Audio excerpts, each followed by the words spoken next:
നമസ്കാരം, കൊട്ടാരക്കര മീഡിയയിലേക്ക് സ്വാഗതം. കോൺഗ്രസ് വിട്ട് ബി.ജെ.പിയിൽ ചേരാനുള്ള സഹോദരി പത്മജയുടെ തീരുമാനം ചതിയാണെന്നും അംഗീകരിക്കാനാവാത്തതെന്നും കെ മുരളീധരൻ. കോൺഗ്രസിൽ നിന്ന് അവഗണന ഉണ്ടായെന്നും കാലുവാരാൻ നോക്കി തുടങ്ങിയ കാര്യങ്ങൾ പറയുന്നത് കണ്ടു. അതൊന്നും ശരിയല്ല. കോൺഗ്രസ് എന്നും നല്ല പരിഗണനയാണ് കൊടുത്തത്. പത്മജയെ എടുത്തതുകൊണ്ട് കാൽ കാശിന്റെ ഗുണം ബി.ജെ.പിക്ക് കിട്ടില്ല. പത്മജയുമായി ഇനി സഹോദരി എന്ന നിലയിൽ പോലും ബന്ധമില്ലെന്നും കെ മുരളീധരൻ പറഞ്ഞു. ജയിക്കുന്ന സീറ്റുകളിലാണ് പത്മജയെ പാർട്ടി എന്നും മത്സരിപ്പിച്ചതെന്ന് കെ മുരളീധരൻ പറയുകയുണ്ടായി. 52,000 വോട്ടിന് UDF ജയിച്ച മുകുന്ദപുരത്ത് 2004 1.5 ലക്ഷം വോട്ടിന് പത്മജ തോറ്റു.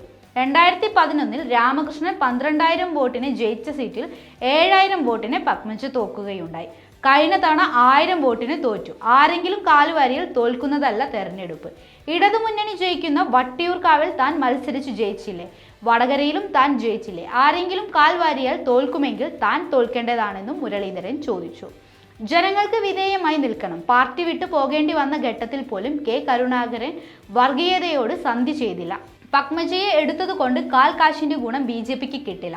1ാം സ്ഥാനത്ത് എത്തുമെന്ന് കരുതുന്ന മണ്ഡലത്തിലടക്കം ബി.ജെ.പി 3ാം സ്ഥാനത്തേക്ക് പോകേണ്ടി വരും. പാർട്ടിയിൽ എന്ത് കിട്ടിയാലും ഇല്ലെങ്കിലും കരുണാകരനെ ചിതയിലേക്ക് എടുക്കുമ്പോൾ പുതപ്പിച്ച പതാകയുണ്ടെന്ന കാര്യം ഓർക്കണമായിരുന്നു. എനിക്കൊരുപാട് പ്രയാസമുണ്ടായിട്ടുണ്ട്. അതൊന്നും കൊണ്ട് താൻ ബി.ജെ.പിയിൽ പോയിട്ടില്ല.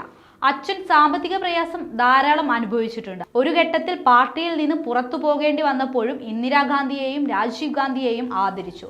അവരെ മറന്നില്ല. 1978 പാർട്ടി പിളർന്നപ്പോൾ രാഷ്ട്രീയ അന്ത്യമാകുമെന്ന് കരുതി അന്ന് ഇന്ദിരാഗാന്ധിക്കൊപ്പം നിന്നു. ഇപ്പോഴത്തെ പത്മജയുടെ തീരുമാനം ഒരു കാരണവശാലും അംഗീകരിക്കാൻ കഴിയില്ല. ഇനി ഒരു തരത്തിലും ബന്ധം അവരുമായില്ല. പ്രോത്സാഹിക്കാനോ ചിരിക്കാനോ ആൾക്കാരുണ്ടാകും. അവരെയൊക്കെ ഞങ്ങൾക്കറിയാം. വടകരയിൽ മത്സരിക്കുമെന്നും ജനങ്ങൾക്ക് വർഗീയതയ്ക്കെതിരായ തന്റെ നിലപാട് അറിയാമെന്നും കെ മുരളീധരൻ പറഞ്ഞു.